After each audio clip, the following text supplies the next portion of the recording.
Hello, രാവിലെ തന്നെ ദേ ചെടികളൊക്കെ ഒന്ന് നോക്കി അതിനുശേഷം ദേ കുക്കിങ്ങിലേക്ക് കിടക്കുന്നുണ്ട്. ഇന്ന് നമ്മളൊരു മീൻകറിയുടെ റെസിപ്പിയാണ് കേട്ടോ ഷെയർ ചെയ്യുന്നത്. അപ്പോൾ ഞാൻ പറഞ്ഞില്ലേ, ഒരു ആപ്പിൾ ചാമ്പ ഉണ്ടായിരുന്നു, അത് നന്നായിട്ട് പൂവിട്ടിട്ടുണ്ട്. പിന്നെ നമ്മുടെ മുല്ലയുടെ സീസണല്ലേ, മുല്ലയും നന്നായിട്ട് പൂവിട്ടിട്ടുണ്ട്. അപ്പോഴാണ് കറിവേപ്പിലയൊന്നും ഒടിച്ചെടുത്തിട്ടില്ല. അപ്പം മീൻ കറിക്ക് വേണ്ട കറിവേപ്പിലയൊക്കെ ഒന്ന് ഒടിച്ചെടുത്തു. അതിനുശേഷം ദേ കിച്ചണിലേക്ക് നടക്കുകയാണ് കേട്ടോ.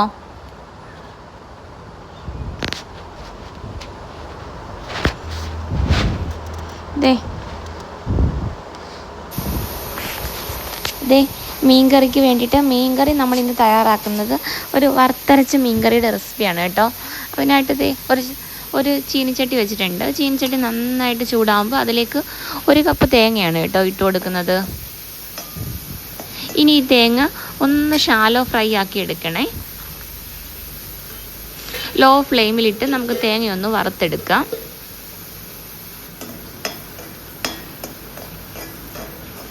ഈ സമയത്ത് നമ്മളൊരു 3-4 കൊച്ചുള്ളിയും ഒരു 3-4 അല്ലി വെളുത്തുള്ളിയാണ് കേട്ടോ ഇട്ട് കൊടുക്കുന്നത്.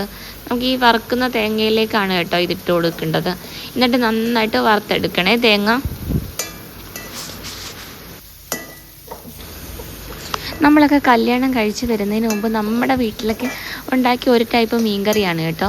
ഞാൻ കല്യാണം കഴിച്ച ശേഷം വന്നതിന് ശേഷം അധികം ഞാൻ ഈ മീൻകറി കഴിച്ചിട്ടില്ല കേട്ടോ.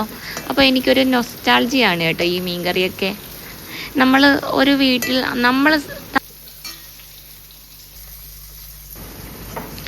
നമ്മുടെ സ്വന്തം വീട്ടിലെ ഫുഡും നമ്മൾ കല്യാണം കഴിച്ചുകൊണ്ട് വരുന്ന വീട്ടിലെ ഫുഡും എനിക്ക് കുറച്ച് ടേസ്റ്റ് ഡിഫറൻസ് തോന്നാറുണ്ട് കേട്ടോ. പലപ്പോഴും നമ്മുടെ വീട്ടിലെ ഫുഡിനോട് നമുക്കൊരു പ്രത്യേക ഇഷ്ടം തോന്നാറില്ലേ, അങ്ങനെ ഒരു ഐറ്റമാണ് കേട്ടോ എനിക്ക് ഈ മീൻകറി. അപ്പോൾ തേങ്ങ ഒരുവിധം നല്ല ബ്രൗൺ കളറായി വന്ന സമയത്ത് ഞാൻ 1/4 ടീസ്പൂൺ മഞ്ഞൾപ്പൊടിയാണ് കേട്ടോ ആഡ് ചെയ്തത്.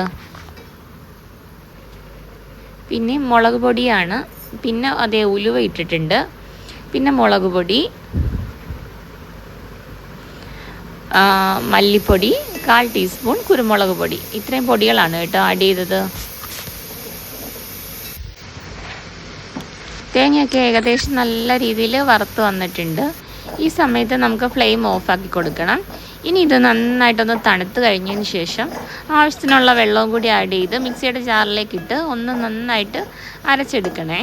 ഈ സമയത്ത് നമുക്ക് കുറച്ച് പിഴുപുളി ഒന്ന് സോക്ക് ചെയ്യാൻ വെക്കാവേ. നമ്മുടെ മീൻകറിക്ക് വേണ്ട പുളിക്ക് ഞാനിവിടെ പിഴുപുളിയാണ് കേട്ടോ എടുക്കുന്നത്.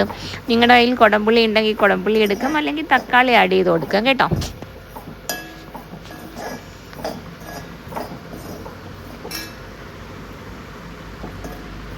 അപ്പോൾ നമ്മുടെ വറുത്തരച്ച മീൻകറിക്ക് വേണ്ട മസാല റെഡി ആയിട്ടുണ്ട്. ഇനി ഇത് മിക്സിയുടെ ജാറിലേക്ക് മാറ്റിയതിന് ശേഷം നമുക്ക് നന്നായിട്ടൊന്ന് അരച്ചെടുക്കണേ. അരച്ച മിക്സ് നമ്മൾ വീണ്ടും ആ ചട്ടിയിലേക്ക് തന്നെ ഒഴിച്ചു കൊടുത്തിട്ടുണ്ട്. എന്നിട്ട് സോക്ക് ചെയ്ത പുളിവെള്ളം ഒഴിച്ചു കൊടുക്കുന്നുണ്ട്. എന്നിട്ട് ഇത് നന്നായിട്ട് തിളച്ച് വരുന്ന സമയത്താണ് ആവശ്യത്തിനുള്ള ഉപ്പ് ആഡ് ചെയ്തതിന് ശേഷം നമുക്ക് മീനിൻ്റെ ഓരോരോ പീസുകളായിട്ട് ഇതിലേക്ക് ഇട്ട് കൊടുക്കാം. ഇതേപോലെ മീൻകറി തയ്യാറാക്കിയിട്ടില്ലെങ്കിൽ നിങ്ങളൊന്ന് തയ്യാറാക്കി നോക്കണം കേട്ടോ. അടിപൊളി ടേസ്റ്റാണ്. വല്ലപ്പോഴുമൊക്കെ ഇതേപോലെയൊക്കെ മീൻകറി ഒന്ന് വെച്ച് നോക്കണേ. നിങ്ങൾക്ക് വേണമെന്നുണ്ടെങ്കിൽ തേങ്ങ കുറച്ചുകൂടി ഒന്ന് മൂപ്പിക്കാൻ ഞാൻ ഒരുപാട് ബ്രൗൺ കളർ ആക്കിയിട്ടില്ല കേട്ടോ. ഈ അസിഡിറ്റി ഇഷ്യൂസൊക്കെ ഉള്ളവരാണെങ്കിൽ കുറച്ചുകൂടി ഇതേപോലെ ഒന്ന് ഷാലോ ഫ്രൈ എടുക്കുന്നതായിരിക്കും ബെറ്റർ. ഒരുപാട് നമ്മൾ മൂപ്പിച്ച് കഴിഞ്ഞാൽ ചിലവർക്ക് അതിൻ്റെ ആ ഒരു ടേസ്റ്റ് ഇഷ്ടമായില്ല. ഈ സമയത്ത് ആവശ്യത്തിനുള്ള ഉപ്പുകൂടി ആഡ് ചെയ്ത് കൊടുക്കുന്നുണ്ട്. എന്നിട്ട് ഇടയ്ക്ക് മീൻകറി ഒന്ന് ഇളക്കി കൊടുക്കണേ. കറിവേപ്പിലയും കുറച്ചിട്ട് കൊടുക്കുന്നുണ്ട്. അപ്പം നമ്മുടെ മീൻകറിയൊക്കെ ഏകദേശം റെഡിയായി വരുന്നുണ്ട്. അപ്പം നമ്മുടെ മീൻകറി റെഡി ആയിട്ടുണ്ട്. എല്ലാവരും ഒന്ന് തയ്യാറാക്കി നോക്കണേ. നമ്മുടെ വീഡിയോ ഒക്കെ ആദ്യമായിട്ട് കാണുന്നവരാണെങ്കിൽ ഒന്ന് സപ്പോർട്ട് കൂടി ചെയ്യണേ. ഇതേപോലെയുള്ള സിമ്പിളായിട്ടുള്ള വീഡിയോസും റെസിപ്പീസും ഒക്കെ ആയിട്ട് കാണാം കേട്ടോ.